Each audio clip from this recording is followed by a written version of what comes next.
ಕರ್ನಾಟಕದಲ್ಲಿ BJP versus JDS politics ಶುರುವಾಗ್ತಾ ಇದೆ. BJP JDS ಮೈತ್ರಿಯಲ್ಲಿ ಶುರುವಾಗಿದ್ದಂತಹ ಒಗ್ಗಟ್ಟಿನ ಕೊರತೆ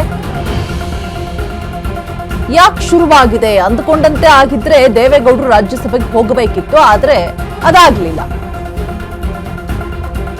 ಒಳಗಡೆ ಕೊತ ಅಂತ ಕುದೀತಾ ಇದ್ದಾರೆ, ಆದ್ರೂ ಕೂಡ ಹೊರಗಡೆ ಸೈಲೆಂಟ್ ಆಗಿದ್ದಾರೆ.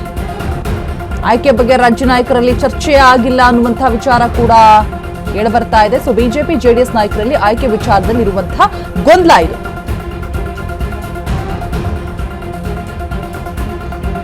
ಕಿಂಗ್ ಮೇಕರ್ ಆಗಿ ನಿರ್ಧಾರವನ್ನು ತೆಗೆದುಕೊಂಡಿರುವಂತಹ ಬಿಜೆಪಿ ಹೈಕಮಾಂಡ್ ಬಿಜೆಪಿಗೆ ಹಳೆ ಮೈಸೂರು ಕ್ಷೇತ್ರ ಮತ್ತೆ ಸಮುದಾಯವನ್ನು ಕಳ್ಕೊಳ್ಳುವಂತಹ ಭಯ ಎದುರಾಗ್ತಾ ಇದೆ. ಈಗ ದೇವೇಗೌಡರನ್ನ ರಾಜ್ಯಸಭೆಗೆ ಆಯ್ಕೆ ಮಾಡದೇ ಇದ್ರೆ ಬಿಜೆಪಿಗೆ ನಷ್ಟ.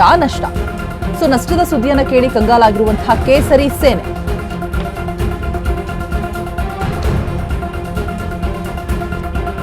ದೇವೇಗೌಡರನ್ನ ರಾಜ್ಯಸಭೆಗೆ ಆಯ್ಕೆ ಮಾಡಲಿಲ್ಲ ಅಂತ ಹೇಳಿದ್ರೆ ಏನೆಲ್ಲ ನಷ್ಟಗಳಾಗತ್ತೆ.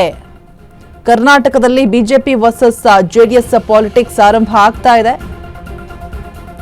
ಮೈತ್ರಿಯಲ್ಲಿ ಒಗ್ಗಟ್ಟಿನ ಕೊರತೆ ಶುರುವಾಗ್ತಾ ಇರೋದು ನೇರವಾಗಿ ಕಾಣಿಸ್ತಾ ಇದೆ.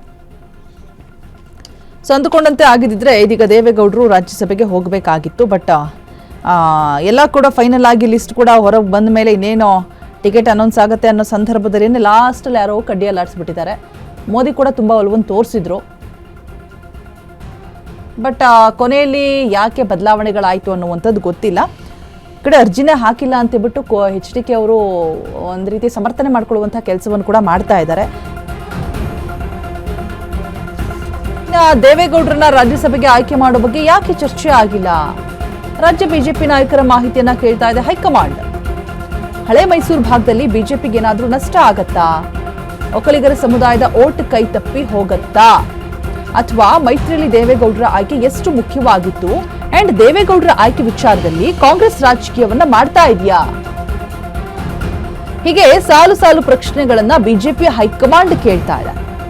ಹಳೆ ಮೈಸೂರಿನಲ್ಲಿ ಜೆಡಿಎಸ್ನಂತೆ ಬಿಜೆಪಿ ವರ್ಚಸ್ ಕೂಡ ಹೆಚ್ಚಿಸಿಕೊಳ್ತಾ ಇದೆ. ಗೌಡರ ಆಯ್ಕೆ ಬಗ್ಗೆ ಲಾಭ ನಷ್ಟ ಲೆಕ್ಕಾಚಾರ ಹಾಕೋದೆ ಬೇಡ, ಹೀಗೆ ತೇಪೆ ಹಚ್ಚುತ್ತಾ ಇರುವಂತಹ ಕರ್ನಾಟಕ ಬಿಜೆಪಿ ನಾಯಕರು ಹೈಕಮಾಂಡ್ ಪ್ರಶ್ನೆ ಮಾಡ್ತಾ ಇದೆ ಅಂತ ತೇಪೆ ಹಚ್ಚೋ ಕೆಲಸವನ್ನು ಮಾಡ್ತಾ ಇದ್ದಾರೇನೋ. ಸಾಲು ಪ್ರಶ್ನೆಯನ್ನ ಕೇಳ್ತಾ ಇದ್ದಾರೆ ಬಿಜೆಪಿ ಹೈಕಮಾಂಡ್ ಕಡೆಯಿಂದ. ಗೌಡರ ಆಯ್ಕೆ ಬಗ್ಗೆ ಲಾಭ ನಷ್ಟ ಲೆಕ್ಕಾಚಾರ ಹಾಕೋದು ಬೇಡ, ಈ ವಿಚಾರವಾಗಿ ಕರ್ನಾಟಕದ ಬಿಜೆಪಿ ನಾಯಕರು ಹೇಳ್ತಾ ಇರುವಂತಹ ಮಾತುಗಳು. ರಾಜ್ಯ ಬಿಜೆಪಿ ನಾಯಕರ ಮಾಹಿತಿ ಕೇಳಿದೆ ಹೈಕಮಾಂಡ್. ಆ ಸಂದರ್ಭದಲ್ಲಿ ಪ್ಯಾಚಪ್ ಮಾಡಕ್ ನೋಡ್ತಾ ಇದ್ದಾರೆ, ಏನೂ ಆಗೇ ಇಲ್ಲ ಅನ್ನೋ ರೀತಿ. ಸೊ ಲಾಭ ನಷ್ಟಗಳ ವಿಚಾರವಾಗಿ ಹೈಕಮಾಂಡ್ ಗಮನಕ್ಕೆ ಎಲ್ಲವೂ ಕೂಡ ಹೋಗಿದೆ. ನೋಡ್ಬೇಕು ಏನಾಗುತ್ತೆ ಮುಂದೆ ಅಂತ ಹೇಳ್ಬಿಟ್ಟು. ಈ ಕಡೆ ಅರ್ಜಿನೇ ಹಾಕಿಲ್ಲ ಅಂತ HD ಕುಮಾರಸ್ವಾಮಿ ಅವರು ಒಂದು ಕಡೆ ವಾದವನ್ನು ಮಾಡ್ತಾ ಇದ್ದಾರೆ. ದಳಪತಿಗಳು ಯಾಕೋ ಸುಮ್ಮನೆ ಸೈಲೆಂಟ್ ಆಗಿಬಿಟ್ಟಿದ್ದಾರೆ, ಏನು ರಿಯಾಕ್ಟ್ ಮಾಡ್ತಾ ಇಲ್ಲ. ಸಭೆ ಕರೆದಿದ್ದಾರೆ 11 ಗಂಟೆಗೆ. ಆ ಸಭೆಯಲ್ಲಿ ಏನಾದರೂ ಮಾತುಕತೆ ಚರ್ಚೆಗಳಾಗತ್ತಾ ಮಹತ್ತರ ವಿಚಾರಗಳ ಬಗ್ಗೆ ನೋಡಬೇಕು. ಸಾಲು ಪ್ರಶ್ನೆಗಳನ್ನ ಬಿಜೆಪಿ ಹೈಕಮಾಂಡ್ ಮುಂದಿಡ್ತಾ ಇದೆ. ಬಿಜೆಪಿ ನಾಯಕರು ಅದಕ್ಕೆ ತೇಪೆ ಹಚ್ಚೋ ಕೆಲಸ ಏನು ಮಾಡಬೇಕು ಅದನ್ನು ಮಾಡ್ತಿದ್ದಾರೆ. ಹಳೆ ಮೈಸೂರಿನಲ್ಲಿ ಜೆಡಿಎಸ್ನಂತೆ ಬಿಜೆಪಿ ವರ್ಚಸ್ ಕೂಡ ಹೆಚ್ಚಿಸ್ಕೊಳ್ತಾ ಇದೆ ಅಂತ ಹೇಳ್ಬಿಟ್ಟು ಪ್ಯಾಚಪ್ ಮಾಡೋದಕ್ಕೆ ನೋಡ್ತಾ ಇದ್ದಾರೆ. ಲೆಟ್ಸ್ ಸಿ ಏನಾಗುತ್ತೆ ಅಂತ ಹೇಳ್ಬಿಟ್ಟು. ಬಟ್ ವಾರ್ ನಡೀತಾ ಇದೆ ಅನ್ನುವಂಥದ್ದು, ಪಾಲಿಟಿಕ್ಸ್ ಸ್ಟಾರ್ಟ್ ಆಗಿದೆ, ಒಂದು ಒಗ್ಗಟ್ಟಿನ ಕೊರತೆ ಆರಂಭ ಆಗ್ತಾ ಇದೆ ಅನ್ನುವಂಥದ್ದು ಸ್ಪಷ್ಟವಾಗಿ ಕಾಣಸಿಗ್ತಾ ಇದೆ ಎಲ್ರಿಗೂ ಕೂಡ. ಅದಂತೂ ಸತ್ಯ. ಬಿಜೆಪಿ ಜೆಡಿಎಸ್ ನಾಯಕರಲ್ಲಿ ಆಯ್ಕೆ ವಿಚಾರದಲ್ಲೇ ಇರುವಂತಹ ಗೊಂದಲ ಇದೆಲ್ಲದಕ್ಕೂ ಕೂಡ ಎಡೆಮಾಡಿ ಕೊಡ್ತಿದೆ.